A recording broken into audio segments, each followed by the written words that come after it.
Today we're going to do an installation on a short cold air intake, short ram intake, whatever you call, on a 2011 Genesis Coupe. So we have this AEM Dryflow kit that we're going to install. So let's get started.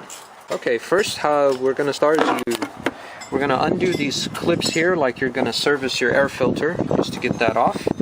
And then we're going to remove these bolts here. You'll find one in that corner, this corner.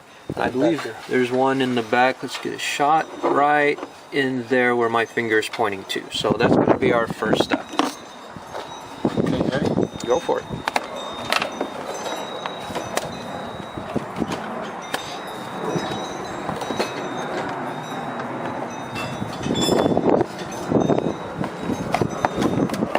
And also, let's go ahead. Yeah, so we're going to go ahead and remove that hose clamp.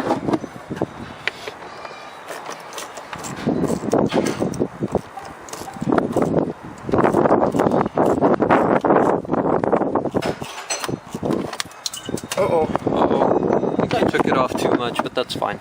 We'll get it. It fell on the floor. That's no big deal. And then just pull that cover straight off. No problem. We're good. And take the filter off, unbolt, and we'll take that box out. So you'll notice once we get farther in, we'll detach it from the front air scoop here, located at the bottom. They'll just separate when we get to that.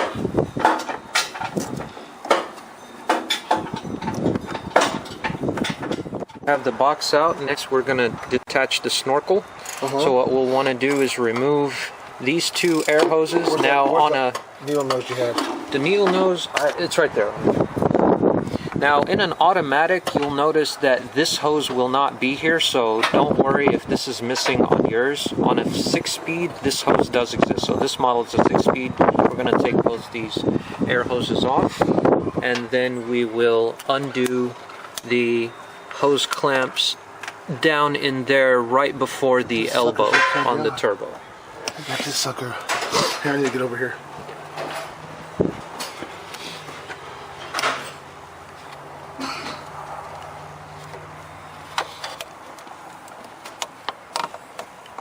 Okay. And the other hose clamp next. Oh, you got both. Okay. Yeah. Okay. Pull the hoses off.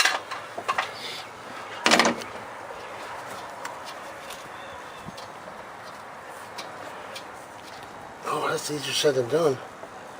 Yeah, for over time they get kind of stuck. Yeah. Get a flathead, wedge it in. You'll see where at the line is, but you want to be careful so you don't break the hose. Unless you have some spare hose, then it's not a problem. And then here's a better shot of the two hose clamps that we're going to detach. We're going to go ahead and detach both so we can get this air snorkel off. To have the snorkel off, you can see that the snorkel's been detached. We want to remove this little coupler here, because we want to just keep the rubber elbow in place. Yeah, just put a little effort in there and you'll wiggle it out of there.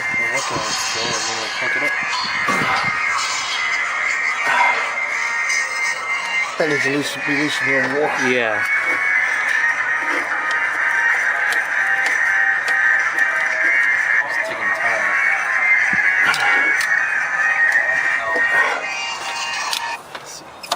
There you go. Okay, perfect. Now we're ready to insert. We're not using this no more, right? No, we're not going to use that. That you keep the hardware.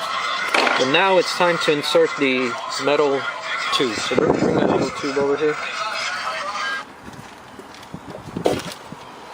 Okay, as you can see here, we have the metal tube, and we're going to insert it in a fashion like this. We want the spring mount where my thumb is pointing on the front portion of the car. Actually, pop this cap off, because we're going to need it. Sorry, man. I didn't know you For what? videos. Yeah, no, it's all good. Have my fun. No problem. Alright. Perfect. Okay. This, we're not going to need it. Okay. And go ahead and insert the pipe into that hose. Was there a cap off that you're going to need? No, we don't. We took it off. Oh, okay. Because we're going to insert the two PCV or crankcase hoses when we get to that point. Is it in? I don't know. Let's check.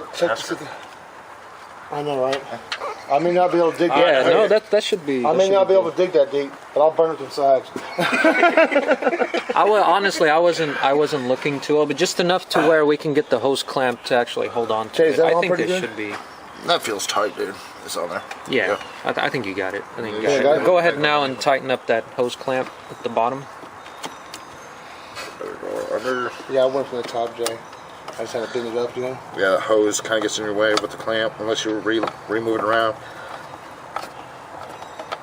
That's Okay, what that's now great we for. want to attach the two air hoses onto your provided nipples. So you've got that, and you've got this other one here. Okay. And then put the clamps on there. If you need a little bit of, I guess you don't. You got enough power. Sometimes it helps to put a little bit of grease on the ports itself just to get the hose KY, on. Dave. Jason, keep track with me. For you YouTubers out there, KY would not be the best lubricant I would use under an engine bay. Thank you. I think I got that T4. That right there. Alright. And then just get your hose clamps back in place.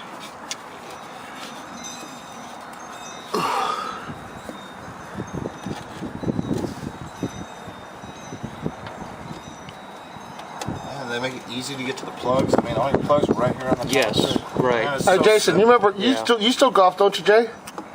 Yeah, I'm not that good. I mean, I do have some. You won't believe it, bro. I'm definitely no Tiger Woods, I'll tell you. Okay, so we have the spring that comes along with it that hooks up into this mount. It doesn't seem like we're going to really need it. It's held on very tight. If you wanted to mount it, you could probably find a spot somewhere under here where this one bolt right here sticks out. But quite honestly, we're just going to go ahead and skip it. It's not going to be needed.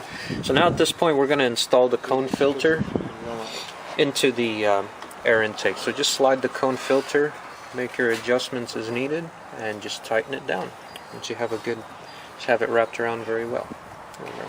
There's the screwdriver.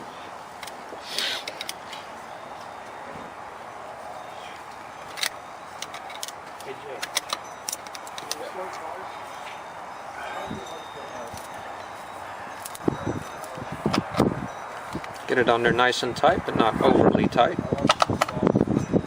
That's good. Yeah, and It's good for polishing. that'll pretty much conclude your intake installation. Just make sure everything is tightened up so you don't have any air leaks or anything. That your hoses haven't come loose on the engine side, and you're good to go. Just fire it up and you're good.